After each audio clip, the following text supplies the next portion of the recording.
হাত কেটে গেছে, ফার্মেসিতে মেডিসিন দেওয়ার ব্যবস্থা আছে।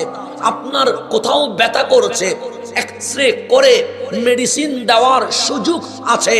কিন্তু যদি মনে কষ্ট পান, এই চিকিৎসা ফার্মেসিতে নাই, মেডিকেলে নাই, হসপিটালে নাই, কোনো ডাক্তারের কাছে আসেনি। আছে। আজকে যুব সমাজ বলছে ডিপ্রেশন। আমরা মনে দুঃখ পেয়ে, কষ্ট পেয়ে আমাদের জীবনকে শেষ করে দিতে চায়। এই যে ডিপ্রেশনের চিকিৎসা, এটার চিকিৎসা আপনি ফার্মেসিতে পাবেন না, এটার চিকিৎসা আপনি ডাক্তারের কাছে পাবেন না। সেই জন্য যুবক যুবতী যখন ডিপ্রেশনে পড়ে যায়, তখন মুখে সিগারেট নেয়, হাতে মাদক নেই। তো সিগারেট নিলে লাভ হয় না, আলসার থেকে ক্যান্সার হয়। মাদক নিলে কোনো লাভ হয় না, নিজেরও ক্ষতি হয়, পরিবারের ক্ষতি হয়, সমাজের ক্ষতি হয়। তো যেখানে ডিপ্রেশনের কোনো চিকিৎসা নাই, যেমন বন্ধু বেঈমানি করেছে, আমরা কষ্ট পাই কোথায়? অন্তরে। ব্যবসা বন্ধ হয়ে গেছে, কষ্ট পায় কোথায়? অন্তরে। চাকরি চলে গেছে, কষ্ট পায় কোথায়? অন্তরে। কেউ গালি দিয়েছে, কষ্ট পায় কোথায়? অন্তরে। প্রেমিকা চলে গেছে, কষ্ট পায় কোথায়? অন্তরে। তাহলে আমরা কষ্ট পাওয়ার ধরন ভিন্ন ভিন্ন, কিন্তু সবাই কষ্ট পায় এক জায়গায়, সেটার নাম অন্তর। কথা ঠিক কিনা? দুঃখ কোথায়? এই অন্তরের যেই কষ্ট, এটার কোনো মেডিসিন নাই, এটার কোনো চিকিৎসা নাই। তো আমার আল্লাহ আপনাকে বলছে, বান্দা তোর মুখটা পেরেশান কেন, চোখের মাঝে পানি কেন?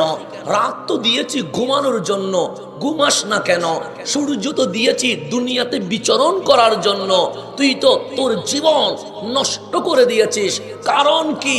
তখন যুবক বলছে, মাওলা মনে কষ্ট পেয়েছি, এই কষ্টের চিকিৎসা ফার্মেসিতে নাই, ডাক্তারের কাছে নাই, হসপিটালের কাছে নাই। তখন আল্লাহ চিকিৎসা দিচ্ছে। আলা আলা বান্দা সাবধান, সাবধান, নিজের জীবনকে ধ্বংস করিস না। কারণ কোটি টাকা দিয়ে তুই বাঘের চোখ পাবি, মিলিয়ন বিলিয়ন ডলার দিয়ে নায়িকার দেখা পাবি, কিন্তু কোটি কোটি ডলার দিয়ে 1 মিনিট সময় তুই কিনতে পারবি না। এই সময় আমি মাওলা তোকে গিফট করে দিয়েছি। কথা ঠিক কিনা? সময়ের মালিককে। তো আমার আল্লাহ বলে, আলা সাবধান হয়ে যা বান্দা, তোকে বন্ধু কষ্ট দিয়েছে, ও চলে গেছে, ব্যবসায় লস হয়েছে, চাকরি নাই, অমুক বকা দিয়েছে, মনে কষ্ট পেয়েছিস।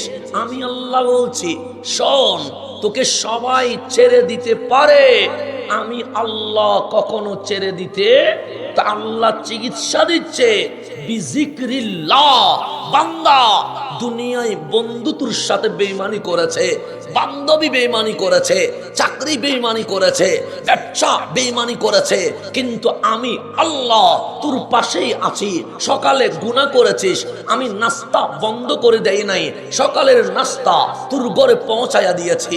দুপুরে গুনাহ করেছিস, আমি দুপুরের খাবারের ব্যবস্থা করেছি।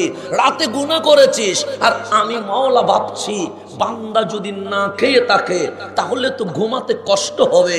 কারণ রিজিকের মালিক বলে বান্দা না খেয়ে থাকবে, আর রাজ্জাক রিজিকের ব্যবস্থা করবে না, এটা কখনো হতে পারে? তা আল্লাহ বলছে, দুনিয়া বেঈমানি করলে মনে কষ্ট পায়। বান্দা ফার্মেসি, ডাক্তার, হসপিটাল তোর চিকিৎসা করতে না পারলেও আমি মাওলা একটা চিকিৎসা দিচ্ছি বিজিক্রিল্লাহ। তুই আল্লাহর জিকির শুরু কর, তাতমাইন্নুল কুলুব। যেই মন কষ্ট পেয়েছে জিকিরের কারণে, তোর কলব আজকেই শান্তি হয়ে যাবে। ঘোষণাকার। তাহলে আল্লাহ যেই চিকিৎসা আমাকে দিয়েছে, এই চিকিৎসা দুনিয়ায় আর কেউ দিতে পারছে না।